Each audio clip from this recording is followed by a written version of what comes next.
Big boss मध्ये कसा खेळतोय? बिग बॉस मध्ये मस्त खेळतोय, मस्त मस्त खेळतोय मस्त. मी काय फार बघत नाही, पण तरी सुद्धा सुरुवात त्याने केल्यामुळे मी सुरुवातीचे बरेच भाग बघितले. त्याने खूप छान खेळलेला आहे आतापर्यंत, खूप छान. सगळ्यांचा रिस्पेक्ट ज्याला ठेवायचा आहे त्याला ठेवतो, ज्याची काढायची त्याची बरोबर काढतो. कळलं का? हां हां, फक्त त्याने थोडा एंटरटेनमेंटचा भाग अजून थोडासा त्यातला वाढवला पाहिजे. कारण कसं आहे, आपल्याला जे जास्त येतं ना ते जास्त लोकांना दाखवायला पाहिजे. बरोबर. कळलं का? अनएक्सपेक्टेड, अरे असं असं होता का म्हणे, काही वेळा झालं, पण तो उत्तमरित्या खेळतोय. मी मागे पण म्हणालो की तो, त्याला आता बॅट त्याच्या हातात आलेली आहे, पिचवर आलेला आहे तो, आणि तो मस्त बॅटिंग करणार आहे. आणि माझी मनापासून इच्छा आहे की सागर कारंडेने ती बिग बॉसची ट्रॉफी जिंकावी. कळलं? So it will be a great moment for me. तुला विचारणा झाली गेल्या काही वर्षात आता बिग बॉस? हो, माझं नाही बघ, 2 वेळा माझं बिग बॉसच्या घरात जायचं राहून गेल्याचं एकमेव कारण होतं, ते माझं ब्रेन हॅमरेजचं ऑपरेशन ते मध्ये आलं. पण त्यानंतर आता जे झाले त्यांचा तो रूल झालाय आता, की तुम्हाला जर काही मेजर झालं असेल तुमच्या आयुष्यात, एखादी मेजर तुमच्यात आजारपण असेल, तर तुम्ही येऊच शकत नाही ह्याच्यामध्ये. ह्याचं कारण, तू जर फर्स्ट सीझन बघितलं असेल तर सुशांत शेलार तिकडे पडला होता आणि त्याने रिक्वेस्ट केली होती की मला जाऊन येऊ दे, फक्त कुठे हॉस्पिटलला जाऊन मला फक्त सिटी स्कॅन करून येऊ दे. तर त्याला बोलले नाही, तुला सोडावंच लागेल. मग त्याने तो सोडला. मग त्यांचा तो रूलच झाला की एखाद्या कंटेस्टंटला मेजर आजार जर काय असेल तर त्याला आपण शोमध्ये घ्यायचं नाही. आता सुद्धा कुठले तरी contestant, I don't remember her name, Sonali ना आता या सीझन मध्ये. हो, सोनाली राऊत. तिथला पण इन्फेक्शन झालं, पण तिच्यासाठी तिकडे अरेंज केलं सगळं. आता सुशांतने परत त्यांना हे केलं की माझ्या वेळेला काय नाही केलं तुम्ही. सुशांतने आता बोलून दाखवलं. हो हो. सो बिग बॉस पर्यंत मी सुद्धा गेलो. अगदी पेमेंटची पण मागच्या काही 3-4 वर्षापूर्वी पेमेंट्स पर्यंत आलं होतं. पण नंतर त्यांना कुठून तरी कळलं की ह्याचं असं झालं होतं. कारण ज्या टीमशी मी बोलत होतो त्यांना माझ्या आजारपणाबद्दल काहीच माहिती. सो ठीक आहे, मराठी नाही, आपण हिंदी बिग बॉस मध्ये जाऊ. मला तुला विचारायचं, तुझ्या आयुष्यातली काही अशी माणसं की जी तुझ्यासाठी खूप खास आहेत, म्हणजे इंडस्ट्रीतली, की मग संतोष पवार म्हण, किंवा ज्याच्यासोबत तू जास्त काम केलंयस, सतीश तारे म्हण, किंवा अशी नावं असतील की ज्यांच्याबद्दल तुला आवर्जून बोलायचंय, ज्यांच्या सोबतचं तुझं इक्वेशन तुला इथे सांगायचंय, त्या आठवणी तुला चांगल्या शेअर करायच्या?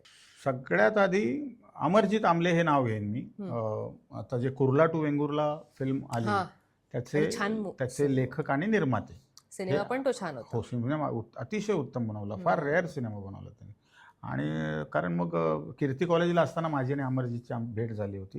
आणि संवेदना परिवार नावाचा एक तिकडे ग्रुप होता, जो कीर्तीवाले स्टुडंट्स, त्याच्यामध्ये मग स्टुडंट्स, चालू स्टुडंट्स सगळे असायचे. आणि मग तिकडच्या वर्कशॉपमध्ये मी गेलो होतो, त्यांचा संवेदना परिवारचा वर्कशॉप होता, तिथे मी सिलेक्ट झालो. त्यापूर्वी अभिनय असा कधी केला नव्हता. तिकडे मी ट्राय मारला, ऑडिशन देऊया, ऑडिशनमध्ये सिलेक्ट झालो. मग अमरजीतच्या संपर्कात आलो. मग त्याने मला ॲक्टिंगचे बरेच धडे दिले, इंडस्ट्री काय असते, नाटक काय असतं. मग त्यांच्यासोबत काही नाटकांमध्ये काम करत गेलो.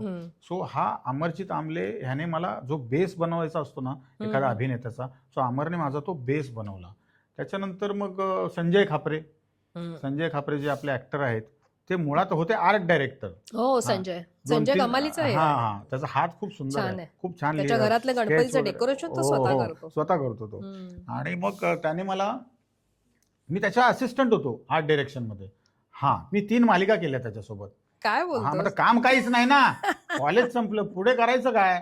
आई पोलीस मध्ये, बाप इंजिनिअरिंग कंपनी, या क्षेत्राशी काही संबंध नाही, लांब पडेल. म्हटलं काहीतरी काम करूया. त्याचा असिस्टंट राहिलो मी, आणि 3 मालिका मी त्याच्याबरोबर केल्या. 150 रुपये मला रोज मिळायचा तेव्हा. 12-16 तासाचे 150 रुपये मिळायचे मला. तेव्हा ते भरपूर वाटत असतं. मग ठीक आहे, तेव्हा जबाबदाऱ्या नव्हत्या ग. 150 चल, काय फरक पडणार आहे. आणि आर्ट डायरेक्शनचा असिस्टंट म्हणजे काय मोठी काम असायची माहिती आहे आम्हाला. ही खुर्ची उचल तिकडे ठेव, ही कुंडी उचल तिकडे. म्हटलं बरं हेच काम आहे, कारण ह्याच्या व्यतिरिक्त आर्ट डायरेक्शन मधलं मला तरी काही येत नाही. सो आणि पण संजयने माझी काही नाटकं आधीची पाहिलेली होती, इंटर कॉलेजिएट म्हणा किंवा काय म्हणा. तर तेव्हा यदा कदाचित नावाचं एक फार मोठं नाटक आलं होतं 1998 साली. तर मी 99 साली संजयच्या संपर्कात आलो. मग संजयने मला विचारलं की तू माझी रिप्लेसमेंट करशील का, कारण माझी काही बाहेरची कामं वाढत आहेत, आर्ट डायरेक्शनची पण, आणि मला एखादी फिल्म पण मला ऑफर झाली आहे. म्हटलं करेन ना संजय, त्यात काय एवढं, मला जमलं तर नक्कीच करेन. पण म्हटलं, आणि संजय खापरे तेव्हा त्या अख्ख्या नाटकामध्ये एकटा खूप बॅटिंग करायचा. तेव्हा धृतराष्ट्राचं तो काम करायचा, धृतराष्ट्राचं काम करायचा तो. आणि त्याने तो रोल ऑफर केला. म्हटलं ठीक आहे. मग मी गेलो गडकरीला तालमीला हम्म. आणि मग मी ऑडिशन वगैरे दिलं. पण तिकडे ऑलरेडी एक मुलगा हायर केला होता त्या लोकांनी. हम्म. ऑलरेडी एक मुलगा फायनल केला होता, चेतन होडगे नावाचा. हम्म. पण ते बोलले की आगंतुक नावाचं कॅरेक्टर करशील का? हम्म. म्हटलं आगंतुक म्हणजे काय? म्हणजे आगंतुक इन द सेन्स तो अचानकपणे येणारा एखादं कॅरेक्टर म्हणजे आगंतुक. म्हणजे त्याच्यामध्ये आगंतुकची पात्र होती, वाघातली मावशी होती, देवानंद होता, रावण होता, तुला सांगतो वीरप्पन होता, श्रावणबाळ होता आणि शेवटी महात्मा गांधी होते. हे 6 पात्र होती. तर मी त्याचं ऑडिशन दिलं आणि मला म्हणाले की तू हे कॅरेक्टर कर. ते जे पूर्वी करायचा किशोर चौगुले. पण किशोर चौगुले तेव्हा बीएमसीत कामाला असल्यामुळे त्याला सगळे प्रयोग करायला जमायचे नाही. बरोबर. या नाटकाचे ऑलमोस्ट 45 ते 50 प्रयोग महिन्याला व्हायचे. हम्म. सो तेव्हा मग व्यावसायिक नाटकात मला कोणी आणलं तर संजय खापरे. मी आजही त्याचं नाव कधीच विसरत नाही. त्याच्यानंतर मग मी हे नाटक होतं संतोष पवारांचं. पण संतोष पवारची माझी 1 to 1 अशी कधी झालीच नव्हती.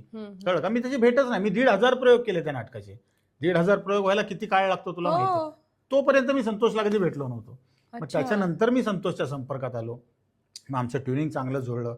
मग त्याने मला नाटकातून मग संतोषकडे जे मी शिकलो ना ऑन फ्लोर काय करायचं, मग ते सिनेमा असो, नाटक असो, टेलिव्हिजन असो, काय असो, तुझं हे शार्प कसं ठेवायचं ना, प्रत्येक ओळीमध्ये तू कसा शार्प पाहिजेस हे मला संतोषकडून मी शिकलो. आणि तो कोळून प्यायलेला माणूस आहे ना नाटक. प्रचंड प्रत्येक वाक्यावर त्याचं पकड, प्रत्येक शब्दावरती पंच कसा काढायचा.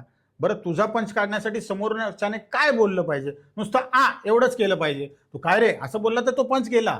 ह्याचं जी काय छोटी छोटी गणित आहेत ना ती संतोषकडून मला ती शिकायला मिळेल. आणि मग संतोष बरोबर सलग बरीच नाटकं केली. मग आता सिनेमाकडे येऊया. नाटक झालं. मग त्याच 9 on Air आमचं एक नाटक होतं ज्याच्यामध्ये मी 10 पात्र करायचो. 10 पात्र करायचो मी. तर सचिन पिळगावकर एकदा नाटकाला आले होते. त्यांनी मला त्यांचे हे संतोषचंच नाटक आहे ना? संतोष पवार. आम्ही संतोष संतोष काम पण पवार. करायचं नाही, त्याच्यात. हो. संतोष काम करायचा आणि मी त्याच्यात 10 भूमिका करायचो. कळलं का? त्याच्यानंतर मग सचिन पिळगावकरांनी आलं. मला त्यांनी हिंदी सिरियल एक ऑफर केली तेव्हा. त्याच्यात मी कॅमिओ करायचो. सहारा नावाचं चॅनल होतं. त्याच्यात मग गिल्ली डंडा नावाची ती सिरियल होती. सुधीर जोशी मेन रोलला होते. पनवेलला त्याचं शूटिंग चालायचं. ते झालं. मग कालांतराने 12 वर्षानंतर त्यांनी चित्रपटात कमबॅक करायचं ठरवलं होतं. सचिन त्यांचा शेवटचा सिनेमा होता कुंकू.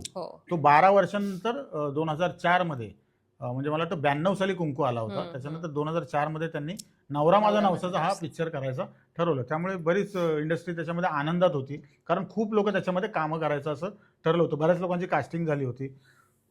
त्याचे जे डायलॉग्स होते ते संतोष पवार लिहित होता. कळलं? सो संतोष पवार आणि सचिन पिळगावकर यांचं एकत्र मत झालं की हे जे चिपळूणचं कॅरेक्टर आहे ते विकास समुद्रे करणार. आणि मला रीडिंगची तशी काय मला कधी गरज नाही लागली, कारण मुळात बानकोटी ते कॅरेक्टर होतं म्हणजे चिपळूणचं. आणि यदाकदाचित हे मुळात बानकोटी नाटक होतं. त्यामुळे ती भाषा मला ऑलरेडी अवगत होती. त्यामुळे तसं त्या प्रकारे माझं तिकडे कास्टिंग झालं असतो. आणि जो पहिलाच सिनेमा जो मला मिळाला तो गोल्डन जुबली मिळाला. आणि काय ती कास्टिंग होती सगळे एक मात सचिन अशोक. म्हणजे मी मागे पण बोललो कोणाला तरी की शनिवारी संध्याकाळी शाळेतून आल्यानंतर शनिवारी संध्याकाळी लाईट बंद करून आम्ही ज्यांचे पिक्चर बघायचो पाणीपुरी खात किंवा भेळ खात जे काय त्यांच्याबरोबर मी आता काम करतोय काही 12-13 वर्षानंतर. सो खूप मोठी मेजवानी होती का ती. सचिन अशोक सराफ, सुप्रिया पिळगावकर, रीमा लागू, जॉनी लिव्हर, सोनू निगम, जयवंत वाडकर, विजय पाटकर, प्रदीप पटवर्धन, कुलदीप पवार, एवढी सगळी मोठी मंडळी यांच्याबरोबर तुला 20-25 दिवस घालवायला मिळणार.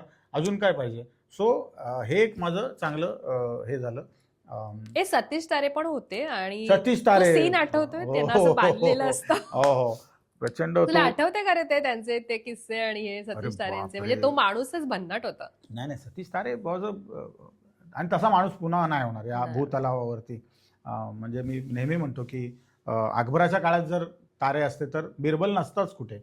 बिरबल त्या दरबारात पण फिरकला नसता, त्याला फिरकूच दिलं नसतं तारेंनी. एवढा हजरजबाबीपणा त्या माणसामध्ये ना. आणि माझी आई जेव्हा गेली ना तेव्हा इंडस्ट्रीमधून मैताला फक्त ते एकटेच होते. कोणी म्हणजे कोणी नव्हतं. म्हणजे अगदी जवळचे पण होते ते पण त्यांचे काही लोक ते त्यांची रीतभात असते की आई वडील जिवंत असताना एखाद्याच्या मैताला जायचं नसतं असे म्हणून काही लोकांनी अंग काढलं होतं. पण सतीश तारे एकमेव माणूस होता आणि मी खूप काळ घालवला ग त्यांच्यासोबत. बरेच सिनेमे मी एकत्र केले त्यांच्यासोबत. जळगावला आम्ही एक मोठा पिक्चर केला होता सदाशिव अमरापूरकरांचा, RR आबा आता तरी थांबा. त्यात 4-5 हिरो होते. म्हणजे मिलिंद गवळी मेन हिरो. आम्ही पण ऑलमोस्ट हिरोज होतो, कारण आम्हाला बॅकग्राऊंड मला गाणं कुणी गेलं सतीश तारेने मला अवधूत गुप्तेने गाणं गायलं आमच्यासाठी. आणि रोमॅन्टिक सॉन्ग वगैरे आम्ही ते पिक्चराईज केले त्या सिनेमामध्ये. आणि सतीश तारेंबरोबर घालवलेला प्रत्येक क्षण हा माझ्यासाठी ही पर्वणी होती, ही माझ्यासाठी मेजवानी होती. कधी म्हणजे टीव्ही, आता आम्ही ऑब्व्हियसली हॉटेलमध्ये बाजूबाजूला रूम असायचे, एका रूममध्ये नाही राहिलो कधी, पण पण आम्ही त्यांच्याच रूममध्ये सिनियर आहेत म्हटल्यावर. आणि कधी टीव्हीच्या आड जरी आलो ना ते आणि आपण काहीतरी वेगळीकडे लक्ष असेल, ए विकास ऐक ना, मला ते सगळं करून दाखवशील का रे?